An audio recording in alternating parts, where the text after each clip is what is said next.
Hello दोस्तों, स्वागत है आपका मेरे YouTube channel study Kumaon Garhwal में। तो आज की हमारी क्लास रहेगी उत्तराखंड करंट अफेयर मार्च 2024, जो कि मंथली करंट अफेयर की क्लास है, जो आगामी एग्ज़ाम यूके ट्रिपल एससी व यूके पीएससी के सभी एग्ज़ाम के लिए महत्वपूर्ण साबित होगी। वीडियो को पूरा वॉच करें। आई होप आपकी स्टडी अच्छी चली होगी। चलिए देख लेते हैं आज की अपनी क्लास। उत्तराखंड के किस भूतपूर्व राज्यपाल का 1 मार्च 2024 को निधन हुआ है? तो ऑप्शन गेस कीजिए दोस्तों, किसका निधन हुआ है? अजीज कुरैशी, सुरजीत सिंह बरनाला, सुदर्शन अग्रवाल या इनमें से कोई नहीं। तो इसका सही उत्तर होगा दोस्तों डॉक्टर अजीज कुरैशी जी का निधन हुआ है। अब उत्तराखंड के राज्यपाल के बारे में जान लेते हैं। अजीज कुरैशी जी के बारे में बात करें तो ये उत्तराखंड के कौन से क्रम के राज्यपाल थे? तो 5वें क्रम के। अब उत्तराखंड के राज्यपाल के बारे में जान लेते हैं। तो उत्तराखंड के प्रथम राज्यपाल थे सुरजीत सिंह बरनाला। कौन थे? सुरजीत सिंह बरनाला। इनका टाइम पीरियड कब से कब तक था? 2000 से 2003 तक। अब बात करें दूसरे राज्यपाल उत्तराखंड की, तो सुदर्शन अग्रवाल उत्तराखंड के दूसरे राज्यपाल। इनका सर्वाधिक लंबा कार्यकाल था, जो 2003 से 2007 तक रहा था। और तीसरे राज्यपाल की बात करें तो BL जोशी, यानी कि बनवारी लाल जोशी, जो 2007 से 2009 तक रहे थे। चौथे राज्यपाल की बात करें और प्रथम महिला तो मार्गरेट अल्वा, 2009 से 2012 तक। और पांचवें राज्यपाल की बात करें तो अजीज कुरैशी। और छठे राज्यपाल की बात करें तो कृष्णकांत पॉल, 2015 से 2018 तक राज्यपाल के रूप में रहे थे। और इन्हीं के कार्यकाल में कृष्णकांत पॉल के उत्तराखंड में क्या लगा था? राष्ट्रपति शासन लगा था। और सातवें राज्यपाल की बात करें तो बेबी रानी मौर्य, 2018 से 2021 तक रहीं। और आठवें राज्यपाल यानी कि वर्तमान राज्यपाल कौन है? तो लेफ्टिनेंट जनरल गुरमीत सिंह, जो 9 सितंबर 2021 से कार्यरत है वर्तमान में अब तक। चलिए देख लेते हैं अपना नेक्स्ट प्रश्न। 2 मार्च 2024 को उत्तराखंड के कितने कलाकारों को संगीत नाटक अकादमी पुरस्कार से सम्मानित किया गया? तो उत्तराखंड के कितने कलाकारों को सम्मानित किया गया? तो 4 कलाकारों को। अब भारत के संदर्भ में बात करें तो 94 कलाकारों को सम्मानित किया गया। तो अब देख लेते हैं उत्तराखंड के 4 कलाकार कौन कौन है। तो राकेश भट्ट है, पहले कलाकार कौन है? राकेश भट्ट। राकेश भट्ट की बात करें तो ये कहाँ के निवासी? ऊखीमठ रुद्रप्रयाग के निवासी हैं। इनके योगदान की बात करें तो एक रंगमंच और लोकगीत है। और इनकी संस्था की बात करें, नाट्य संस्था कौन सी है? तो इनकी संस्था है नाट्य संस्था उत्सव। अब बात कर लेते हैं दूसरे कलाकार की, तो संजय पांडे हैं, doctor Sanjay Pandey. Doctor Sanjay Pandey, doctor Sanjay Pandey ये कहाँ के निवासी हैं? तो इनका मूल निवास है बागेश्वर जनपद। और इनका योगदान लोक कला निष्पादन व शिक्षक है, लोक कला निष्पादन के शिक्षक हैं। अब बात कर लेते हैं तीसरे कलाकार की, तो डॉक्टर लता पांडे। डॉक्टर लता पांडे ये कहाँ के निवासी हैं? तो ये मूल निवासी है अल्मोड़ा की। योगदान की बात करें इनके तो संगीत शिक्षिका है, ये क्या है? संगीत शिक्षिका। अब चौथे कलाकार की बात कर लेते हैं। चौथे कलाकार कौन है? तो जहूर आलम। जहूर आलम। और इनका मूल निवासी स्थान कहाँ है जहूर आलम का? तो नैनीताल के निवासी हैं। और योगदान क्या है इनका? तो वरिष्ठ रंगकर्मी हैं। उत्तराखंड में हिमालय कल्चर सेंटर का आयोजन कहाँ किया गया? तो कहाँ किया गया दोस्तों हिमालयन कल्चर सेंटर का आयोजन? तो ऑप्शन गेस कीजिए दोस्तों। तो ये देहरादून जनपद में किया गया। कहाँ किया गया? देहरादून जनपद में। कब से कब तक किया गया इसका आयोजन? तो 8 से 10 मार्च 2024 को इसका आयोजन किया गया। इसका उद्देश्य क्या था? तो फिजियोथेरेपी चिकित्सा पद्धति को बढ़ावा देना इसका उद्देश्य है। हाउस ऑफ हिमालयाज के ई-कॉमर्स पोर्टल को किसके द्वारा लॉन्च किया गया? तो माननीय मुख्यमंत्री पुष्कर सिंह धामी द्वारा लॉन्च किया गया। और दोस्तों ऐसे पोर्टल एग्जाम में पूछ लिए जाते हैं, जैसे समर्थ पोर्टल भी बोल लिया गया था। तो house of Himalayas e-commerce portal किसके द्वारा लॉन्च किया गया? तो मुख्यमंत्री पुष्कर सिंह धामी ने। तो डिटेल जान लेते हैं इस प्रश्न की। तो CM धामी ने सचिवालय में हाउस ऑफ हिमालयाज के ई-कॉमर्स पोर्टल को लॉन्च किया। और वैश्विक निवेश सम्मेलन के दौरान प्रधानमंत्री नरेंद्र मोदी ने हाउस ऑफ हिमालयस ब्रांड को लॉन्च किया था। और ये उत्तराखंड के स्थानीय उत्पादों का एक ब्रांड है। हाल ही में मिस्टर उत्तराखंड व मिस्टर कुमाऊं का खिताब किसने जीता? तो किसने जीता दोस्तों? ऑप्शन गेस कीजिए। तो नितिन राठौर ने जीता है। किसने जीता है? नितिन राठौर ने। मिस्टर उत्तराखंड और मिस्टर कुमाऊं बने हैं ये मार्च 2024 में। समान नागरिक संहिता यानी कि यूसीसी विधेयक को राष्ट्रपति द्रौपदी मुर्मू द्वारा कब मंजूरी प्रदान की गई? तो कब मंजूरी प्रदान की गई दोस्तों? तो 11 मार्च 2024 को मंजूरी प्रदान की गई राष्ट्रपति द्वारा। अब यूसीसी कमेटी के गठन की बात कर लेते हैं। इस कमेटी का गठन कब किया गया था? यूसीसी कमेटी का गठन तो 27 मई 2022 को किया गया था। 27 मई 2022 को। कितने सदस्यीय कमेटी थी? तो 5 सदस्यीय कमेटी थी। इसके अध्यक्ष कौन थी? तो न्यायमूर्ति रंजना प्रकाश देसाई। रंजना प्रकाश देसाई इसकी अध्यक्ष थी। और यूसीसी ने अपना जनसंवाद कब शुरू किया था और किस स्थान से शुरू किया था? तो यूसीसी ने अपना जनसंवाद माड़ा गांव से अपना जनसंवाद शुरू किया था। कहाँ से? जो देश का प्रथम गांव है। और यूसीसी उत्तराखंड विधानसभा में रिपोर्ट पारित कब हुई थी? तो 7 फरवरी 2024 को ये पारित हो गई थी उत्तराखंड की विधानसभा से। पौड़ी में स्थापित तारामंडल का नाम किसके नाम पर रखा जाना प्रस्तावित है? तो किसके नाम पर रखा जाना प्रस्तावित है? ऑप्शन गेस कीजिए दोस्तों। तो जनरल बिपिन रावत जो देश के प्रथम सीडीएस थे, उन्हीं के नाम पर पौड़ी में जो तारामंडल है उसका नाम रखा जाना प्रस्तावित है।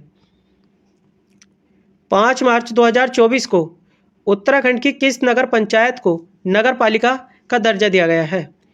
तो किसे दिया गया है दोस्तों? तो पुरोला नगर पंचायत को दिया गया है। कब दिया गया? तो 5 मार्च 2024 को दिया गया है। और किस जनपद में है ये पुरोला? तो उत्तरकाशी जनपद में है। किस नदी के तट पर है? तो कमल नदी के तट पर है। कमल नदी का वरदान किसे कहा जाता है? पुरोला को ही कहा जाता है। चलिए देख लेते हैं अपना नेक्स्ट प्रश्न। उत्तराखंड के किस स्थान पर 9 से 10 मार्च के मध्य राष्ट्रीय स्कीइंग प्रतियोगिता का आयोजन किया जाएगा? तो कहाँ किया जाएगा राष्ट्रीय स्कीइंग प्रतियोगिता का आयोजन? तो ओली में किया जाएगा। कब से कब तक किया जाएगा? 9 से 10 मार्च। 9 से 10 मार्च। और प्रमुख खेल कौन कौन से होंगे इसमें? तो alpine skiing, snowboard, skiing mountaineering. और किन किन राज्यों ने भाग लिया इनमें, प्रतिभाग किया? तो उत्तराखंड, हिमाचल प्रदेश और जम्मू कश्मीर जो यूनियन टेरिटरी है के खिलाड़ियों ने भाग लिया। गोपेश्वर चमोली में आयोजित गढ़वाल विश्वविद्यालय के वानिकी विभाग के तत्वाधान में विकेंद्रीकृत वन प्रबंधन हेतु कितने पर्यावरणविद को केदार सिंह रावत पुरस्कार से सम्मानित किया गया? तो 4 व्यक्तियों को केदार सिंह रावत पुरस्कार से सम्मानित किया गया। अब 4 पर्यावरणविद कौन है तो देख लेते हैं। पहले है कल्याण सिंह रावत जो मैती आंदोलन के जनक है, कल्याण सिंह रावत। दूसरे हैं मनोज तिवारी।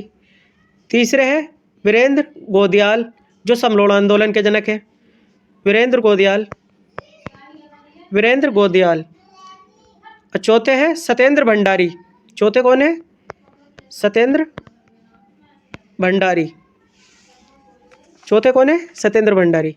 अब बात कर लेते हैं केदार सिंह रावत पुरस्कार की शुरुआत कब हुई? तो 2014 में इस पुरस्कार की शुरुआत हुई। और इस पुरस्कार को देने वाली संस्था की बात करें तो चंडी प्रसाद भट्ट पर्यावरण एवं विकास संस्थान द्वारा यह पुरस्कार दिया जाता है। और किसकी स्मृति में दिया था? तो केदार सिंह रावत की स्मृति में दिया था, क्योंकि केदार सिंह रावत ने 1973 में केदार घाटी में चिपको आंदोलन के नायक की भूमिका निभाई थी। चलिए बढ़ते हैं अपने नेक्स्ट प्रश्न की ओर। 2 अक्टूबर 1994 को रामपुर तिराहा कांड के किन 2 पुलिस जवानों को आजीवन कारावास की सजा हुई है? तो ऑप्शन गेस कीजिए दोस्तों। तो वीरेंद्र प्रताप सिंह और मिलाप सिंह, ए और बी दोनों सही हैं। और इन्हें सजा की घोषणा कब हुई? तो 18 मार्च 2024 को घोषणा हुई इनको सजा की। और रामपुर तिराहा कांड हुआ था तो उस समय उत्तर प्रदेश के सीएम कौन थे? तो मुलायम सिंह यादव उस समय सीएम थे। हाल ही में विमोचित इंटरनेशनल रिलेशन नामक पुस्तक के लेखक कौन है? तो कौन है पुस्तक के लेखक? इंटरनेशनल रिलेशन पुस्तक के लेखक तो अशोक कुमार जो पूर्व में डीजीपी रह चुके हैं, और राकेश मोहन जो एसएसपी हैं हरियाणा के। इन दोनों ने लिखी है ये पुस्तक। निर्वाचन आयोग द्वारा घोषित ब्रांड एम्बेसडर और अंतर्राष्ट्रीय एथलीट अंकिता ध्यानी का संबंध उत्तराखंड के किस जिले से है? पहला क्वेश्चन तो हमारा यही हो गया कि निर्वाचन आयोग द्वारा घोषित ब्रांड एम्बेसडर, अपना ब्रांड एम्बेसडर किसे घोषित किया गया है? तो अंकिता ध्यानी को। और उनका संबंध किस खेल से है? तो अंतर्राष्ट्रीय एथलीट है ये। तो इनका संबंध किस जिले से है? उत्तराखंड के। तो इनका संबंध उत्तराखंड के पौड़ी जिले से है। उत्तराखंड राज्य के नए गृह सचिव कौन बने हैं? तो कौन बने हैं उत्तराखंड राज्य के नए गृह सचिव? तो दिलीप जावलकर बने हैं। कब नियुक्त किया गया इन्हें? तो 19 मार्च 2024 को नियुक्त किया गया, नए गृह सचिव बने हैं। 6 मार्च 2024 को उत्तराखंड के किस भूतपूर्व सचिव को चुनाव आयुक्त बनाया गया है? तो केंद्र में चुनाव आयुक्त बनाया गया है इन्हें। तो किसे बनाया गया है? तो डॉक्टर सुखवीर सिंह संधू को बनाया गया है, जो उत्तराखंड के 17वें मुख्य सचिव थे। अब इनके स्थान पर कौन आई है? तो राधा रतूड़ी 18वें क्रम की मुख्य सचिव बनी है। 8 मार्च 2023 को आयोजित डिजिटल इंडिया प्रतियोगिता में नैनो क्रिएटर अवार्ड प्राप्त करने वाले पीयूष पुरोहित का संबंध किस जिले से है? तो पीयूष पुरोहित का संबंध किस जिले से है? तो नैनीताल जिले से है।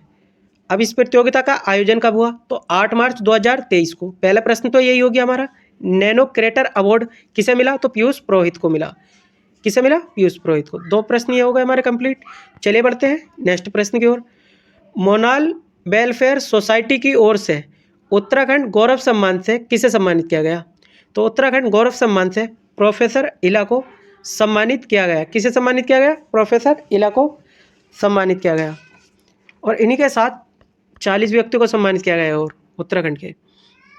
और उत्तराखंड गौरव सम्मान की शुरुआत की बात करें तो कमेंट बॉक्स में बताना दोस्तों कब हुई थी इसकी शुरुआत। नाबार्ड तथा कृषि विभाग के सहयोग से वीरांगना कृषक उत्पादक संगठन स्वायत्त सहकारिता नामक संस्था से जुड़ी कितनी महिलाओं को उत्तराखंड की पहली ड्रोन दीदी होने का गौरव प्राप्त हुआ है? तो कितनी महिलाओं को? 215 महिलाओं को ड्रोन दीदी होने का गौरव प्राप्त हुआ है। अब डिटेल जान लेते हैं इस प्रश्न की। तो ये महिलाएं कहाँ की निवासी हैं? तो मोरी ब्लॉक की निवासी हैं। मोरी ब्लॉक कहाँ है? तो उत्तरकाशी जनपद में है। तो कृषि विभाग द्वारा 75% की सब्सिडी उपलब्ध कराना इसका उद्देश्य है। और 1 एकड़ भूमि जमीन पर 5 मिनट में कीटनाशक तथा जैविक खाद का छिड़काव किया जाता है 5 मिनट के अंदर अंदर। और 5 किलो सेब को एक बार में सड़क तक पहुंचाया जाएगा। उत्तराखंड के किस स्थान पर कुमाऊं के प्रथम पशु ऑपरेशन थिएटर बनाया जाना प्रस्तावित है? तो कहाँ बनाया जाना प्रस्तावित है? तो हल्द्वानी में बनाया जाना प्रस्तावित है। और कुमाऊं का प्रथम है दोस्तों पशु ऑपरेशन थिएटर, और यह हल्द्वानी में बनेगा। कहाँ बनेगा? हल्द्वानी में बनेगा। 8 से 10 मार्च कोलकाता में आयोजित 4थी अंतर्राष्ट्रीय फोटोग्राफी प्रदर्शनी में लैंडस्केप प्रदर्श्य श्रेणी में उत्तराखंड के किस फोटोग्राफर को प्रथम स्थान प्राप्त हुआ? तो हिमांशु जोशी को प्रथम स्थान प्राप्त हुआ। और इस प्रतियोगिता का आयोजन कहाँ हुआ था? तो कोलकाता में आयोजित हुआ था 8 से 10 मार्च। और कौन से क्रम की प्रतियोगिता थी? तो 4थी प्रतियोगिता थी। उत्तराखंड में इसरो का नोडल सेंटर कहाँ बनाया जा रहा है? तो उत्तराखंड में इसरो का नोडल सेंटर कहाँ बनाया जा रहा है दोस्तों? वीर माधो सिंह भंडारी उत्तराखंड टेक्निकल यूनिवर्सिटी में बनाया जा रहा है। कहाँ बनाया जा रहा है? वीर माधो सिंह भंडारी उत्तराखंड टेक्निकल यूनिवर्सिटी। कहाँ है ये दोस्तों? कमेंट बॉक्स में आप जरूर बताना। हाल ही में फिनलैंड के हेलसिंकी शहर में उत्तराखंड एसोसिएशन ऑफ फिनलैंड का गठन किया गया। तो इसका मुख्य उद्देश्य क्या है? इसका मुख्य उद्देश्य है उत्तराखंड की संस्कृति, विरासत और पहाड़ी व्यंजनों को विदेश में पहचान दिलाना इसका मुख्य उद्देश्य है। और उत्तराखंड एसोसिएशन ऑफ फिनलैंड का गठन कहाँ किया गया? तो फिनलैंड के किस शहर में किया? हेलसिंकी शहर में। चलिए बढ़ते हैं अपने नेक्स्ट प्रश्न की ओर। Cricket association of Uttarakhand CAU का नया अध्यक्ष किसे नियुक्त किया गया? तो किसे नियुक्त किया गया दोस्तों? डॉक्टर गिरीश गोयल को नियुक्त किया गया। अब इसका गठन कब किया गया था? Cricket association of Uttarakhand, comment box में जरूर बताएं दोस्त आप। स्वच्छ उत्तराखंड स्वच्छ गतिशीलता परिवर्तन नीति 2024 कब लागू की गई? तो 14 मार्च 2024 को लागू की गई। अब इसका उद्देश्य क्या है, डिटेल जान लेते हैं इस प्रश्न की। तो शहरी क्षेत्रों में डीजल से चलने वाली पुरानी बसों तथा विक्रमों की जगह नए CSC इलेक्ट्रिकल वाहन खरीदने पर 50% की क्या दी जाएगी? सब्सिडी मिलेगी। और प्रथम चरण में पायलट प्रोजेक्ट के रूप में देहरादून के शहरी क्षेत्रों में इसे लागू किया गया है। किस क्षेत्र में लागू किया गया है? देहरादून में, शहरी क्षेत्र में, और पायलट प्रोजेक्ट के तहत। तथा 15 लाख तक की सब्सिडी दी जाएगी।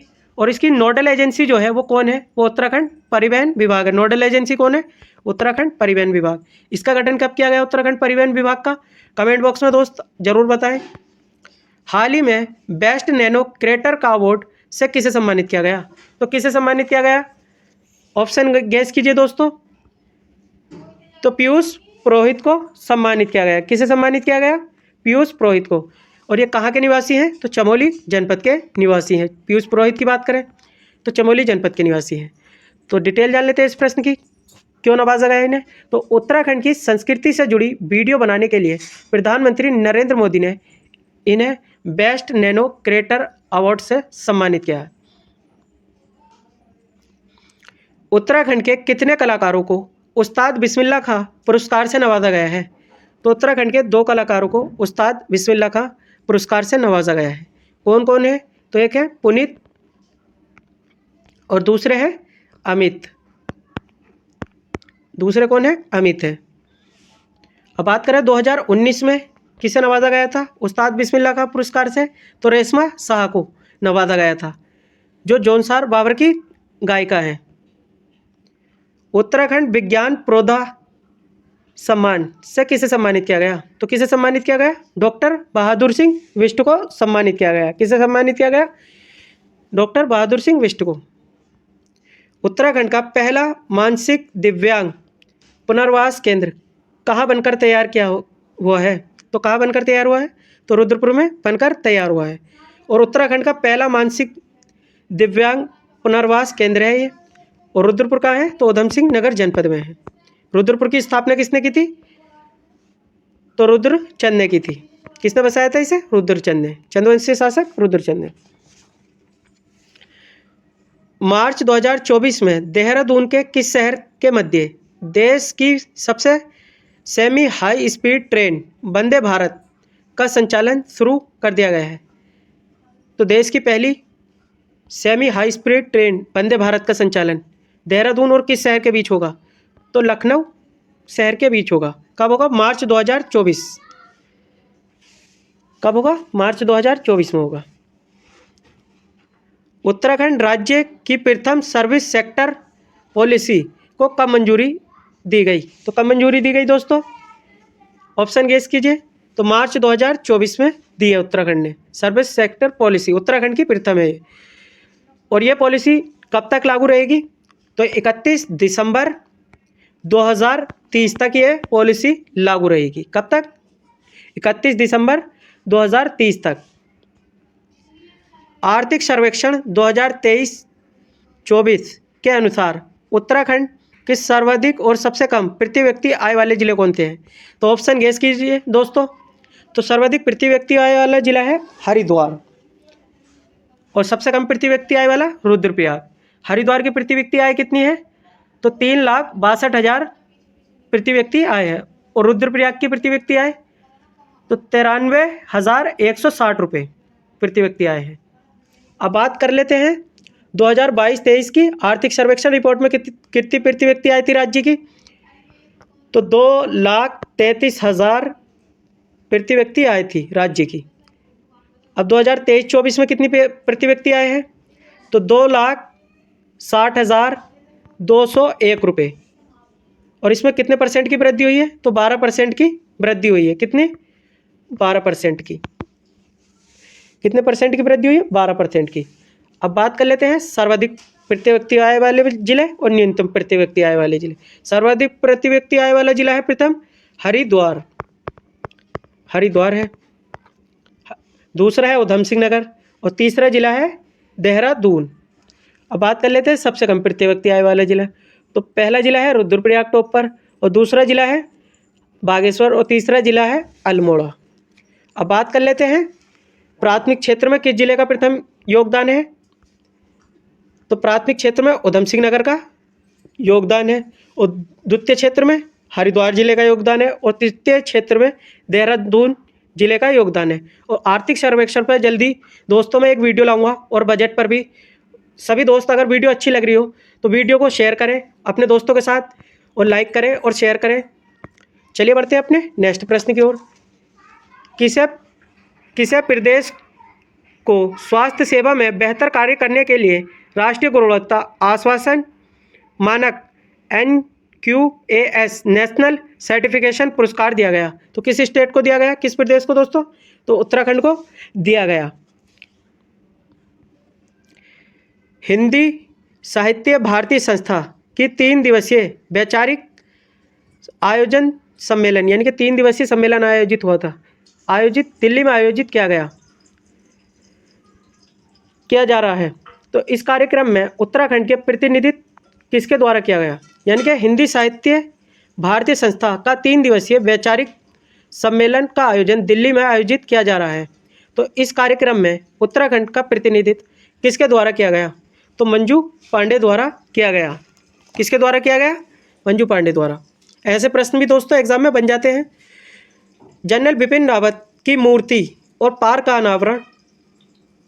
अनावरण या उद्घाटन हाल ही में कहाँ किया गया? तो किस जनपद में किया गया है दोस्तों? तो पौड़ी जनपद में किया गया। कैसी लगी दोस्तों वीडियो? अपनी राय कमेंट बॉक्स में जरूर दें और हमारे चैनल स्टडी कुमाऊं गढ़वाल को सब्सक्राइब करें और अपने दोस्तों के साथ वीडियो शेयर करें। वीडियो अच्छी लगती हो तो चलिए मिलते हैं नेक्स्ट वीडियो में अन्य टॉपिक के साथ।